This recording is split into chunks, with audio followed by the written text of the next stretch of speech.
Le chef du Parti communiste chinois, Xi Jinping, a signé une nouvelle directive autorisant des opérations militaires hors conflit. Quel est l'objectif réel de cette mesure? Le régime communiste s'inquiète de l'accès à ces données par le constructeur de voitures électriques Tesla. Il restreint l'accès à ces voitures pour les événements sensibles. Le gouvernement britannique prend des mesures pour lutter contre l'ingérence du parti à travers les instituts Confucius. Ces instituts sont accusés d'être une arme idéologique au service de Pékin. Bienvenue dans Regard sur la Chine. Le chef du Parti communiste chinois, Xi Jinping, a signé une nouvelle directive autorisant des opérations militaires en dehors d'un contexte de guerre. Mais quel est l'objectif réel de cette directive et fait-il allusion à une future invasion chinoise de Taïwan? Voici la suite. Xi Jinping a récemment signé une directive qui autorise des opérations militaires hors contexte de guerre. Cette décision présente des similitudes avec l'invasion de l'Ukraine par Poutine, que la Russie a décrite comme une opération militaire spéciale plutôt qu'une guerre. Nombreux sont ceux qui ont supposé que la Chine se préparait à envahir Taïwan. Certains affirment que la nouvelle directive pourrait également viser à légitimer de futures opérations militaires. Mais Gordon Chang, auteur et expert de la Chine, a déclaré à China Insider que le parti n'a pas vraiment besoin de légitimité. La Chine va faire ce qu'elle va faire, loi ou pas loi. Le Parti communiste n'est pas limité par la loi. Il n'est pas limité par les traités. De ce fait, par exemple, il a signé, ratifié et viole maintenant la Convention des Nations Unies sur le droit de la mer, et il le fait régulièrement. Récemment, la Chine a déclaré à plusieurs reprises que le détroit de Taïwan ne fait pas partie des eaux internationales, mais relève du territoire chinois. Le ministre de la Défense du pays a même qualifié une guerre potentielle impliquant Taïwan de guerre civile. S'exprimant sur le programme en langue chinoise de NTD, Focus Talk, l'analyste des affaires chinoises Tang Jinghuan a commenté la situation. La déclaration selon laquelle le détroit de Taïwan ne fait pas partie des eaux internationales est une tentative très typique de distorsion du concept ou de déformation de la connotation du terme eau internationale. Selon la Convention des Nations Unies sur le droit de la mer, la définition du territoire en mer est la zone de 12 miles marins à partir de la ligne de base ou de la ligne de basse mer le long de la côte. Cette définition ne correspond pas au détroit de Taïwan, car la partie la plus étroite du détroit a une largeur de 70 miles marins.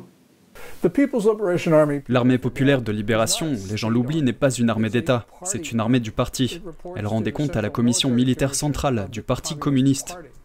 La Chine a intensifié son agression dans ces zones océaniques proches. Et ce nouvel ordre a tendance à faire penser à l'opération militaire spéciale de Poutine. L'invasion de l'Ukraine par la Russie se poursuit depuis près de 4 mois. Selon Tang, si la Russie a refusé de la qualifier de guerre, cela est pour éviter que d'autres pays ou organisations internationales ne s'en mêlent. Déclarer la guerre la transformera rapidement en une guerre mondiale. La situation deviendrait incontrôlable. Je pense donc que Xi Jinping a signé cette affaire à l'avance, car il a tiré une leçon de l'expérience de Poutine.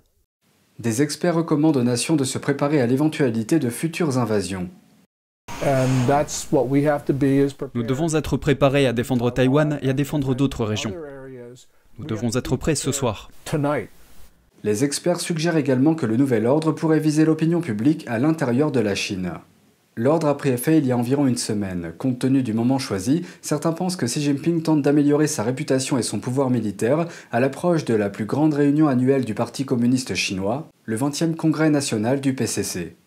Xi tentera d'obtenir un 3e mandat à la tête du pays lors de cet événement, prévu pour cet automne. Par ailleurs, des manifestations de masse ont éclaté en Chine, les habitants s'insurgeant contre les confinements en cours liés à la pandémie. L'analyste des affaires chinoises Zhao Pei estime que la nouvelle directive hors guerre pourrait donner aux autorités chinoises une excuse pour réprimer ces manifestations tout en étant armées. À l'avenir, si Pékin et Shanghai, ces villes qui abritent des dizaines de millions de personnes, ont besoin d'imposer des confinements à grande échelle, vous ne pourrez pas décréter ce genre de fermeture à l'échelle de la ville, ou même de la nation, parce que les gens ne vous ont déjà pas écouté. Alors, faut-il des mesures plus dures pour les faire respecter? Dans ce cas, le fait de poster une police locale armée dans les environs est-il suffisant? Ce n'est pas forcément suffisant. Dans cette situation, ils ont besoin d'une occupation militaire. On pourrait en fait appeler cela une opération militaire hors temps de guerre. Lors du dernier appel téléphonique de Xi Jinping et Poutine, Xi aurait offert son soutien à l'invasion de la Russie. Il reste à voir si le nouvel ordre chinois présentera une menace mondiale. La Chine s'inquiète de l'accès à ces données par le constructeur de voitures électriques Tesla, et les conducteurs de Tesla en Chine pourraient bientôt devoir modérer leur trajet. À partir du 1er juillet, les voitures seront interdites d'accès au district côtier de Peidahe, où une réunion sensible des dirigeants doit avoir lieu prochainement. C'est ce qu'a déclaré un responsable local de la police de la circulation. Il n'a pas donné de raison à cette interdiction, mais a déclaré qu'elle concernait les affaires nationales. La Chine semble considérer les voitures de l'entreprise américaine avec une certaine suspicion. L'année dernière, les voitures Tesla auraient été interdites d'accès au complexe militaire par crainte que leurs caméras ne soient utilisées à des fins d'espionnage. Ces dernières semaines, les véhicules auraient également fait l'objet de restrictions dans une ville lors de la visite du chef du régime chinois, Xi Jinping. Les voitures Tesla sont équipées d'une série de caméras qui facilitent le stationnement ainsi que d'autres tâches. Le fondateur de la société, Elon Musk, a toujours nié qu'elle puisse être utilisée pour espionner en Chine ou ailleurs. Tesla a déclaré que toutes les données générées par les voitures en Chine seront stockées dans le pays. Nous nous dirigeons maintenant vers la Polynésie, où le pays insulaire de Samoa commente les tensions indo-pacifiques. La première ministre de Samoa a déclaré il y a quelques jours que les questions de sécurité dans le Pacifique peuvent et doivent être traitées par les pays de la région. Nous avons avancé que, en tant que région, nous devons traiter la question de la sécurité dans un contexte plus large que le contexte actuel. Nous ne sommes pas ici uniquement pour répondre à une situation dans les îles Salomon. Elle a également déclaré que la Chine reste un partenaire économique attrayant. Selon elle, les dirigeants du Forum des îles du Pacifique discuteront des questions relatives à la sécurité lors d'une prochaine réunion. Parmi les autres sujets à l'ordre du jour figurent les questions climatiques et la santé publique, notamment le Covid-19. La ministre britannique des universités déclare que les instituts Confucius du Royaume-Uni seront tenus de déclarer leur financement. Elle a également annoncé que les partenariats avec ces instituts pourraient être fermés s'il s'avère qu'ils restreignent la liberté d'expression. Jen Warrell de NTD nous en dit plus. Suite à la pression exercée par des députés inquiets que les instituts Confucius censurent les points de vue critiques vis-à-vis du régime chinois, le gouvernement a proposé un changement dans la loi qui vise à protéger la liberté d'expression dans les campus britanniques. Les instituts Confucius sont contrôlés par le Parti communiste chinois. La députée Alicia Kearns, qui avait déposé un amendement, a averti que les universités sont en train d'être instrumentalisées.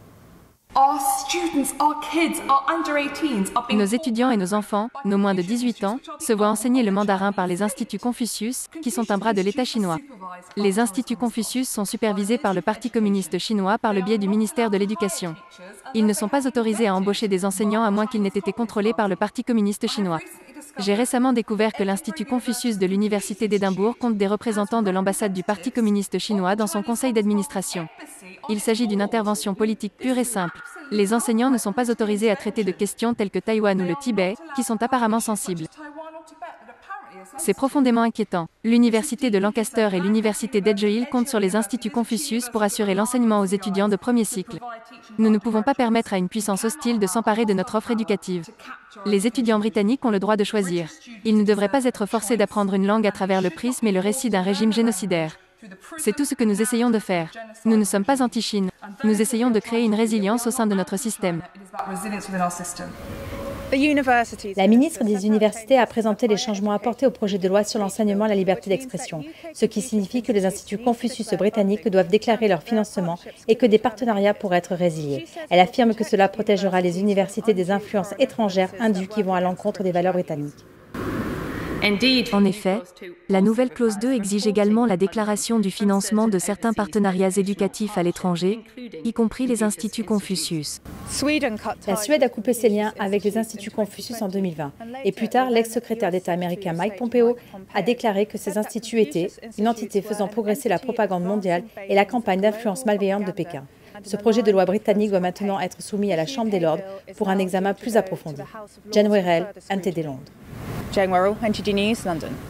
Les instituts Confucius sont présentés comme des programmes d'éducation mondiaux transmettant la langue et la culture chinoise. Mais ils sont connus pour promouvoir en réalité la propagande du Parti communiste chinois. Ces instituts opèrent sur des campus dans le monde entier.